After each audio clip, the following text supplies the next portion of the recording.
Thank you, and I thank the gentlewoman from Texas for yielding time. You know, Madam Speaker, we're less than 8 hours into this new Congress. We heard a promise from the chair today about transparency, openness, maybe regular order.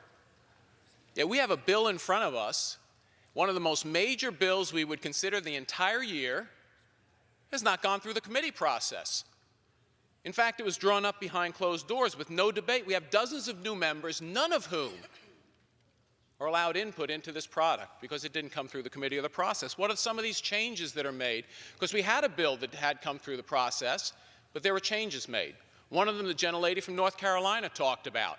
The fact that many Americans, the majority of Americans, feel we already spend too much on foreign aid, and yet this bill says we are now going to change our policy from the last few years, and we are now going to spend money to fund abortion programs in foreign countries for the purpose of family planning. Not for medical purposes, for the purposes of family planning. Now, the vast majority of Americans would disagree and say, with a $22 trillion debt, we probably shouldn't be spending money overseas funding abortion for family planning. We may have gotten a chance to debate this in committee, but we didn't. Less than 8 hours into the session, we have a major bill on the floor, no debate, but it goes further than that. It restores funding to the United Nations Population Fund.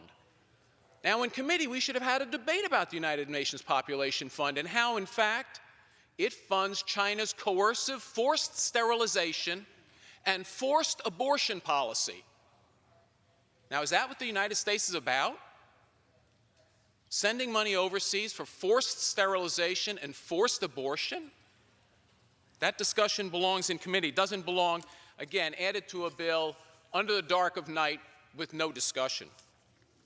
Goes further. It increases funding for international family planning and encourages targeting areas of the world, quote, where population growth threatens biodiversity and endangered species. It doesn't mention anything about human life or the value of human life here. It talks about every other species in the environment as if they're more important than human life.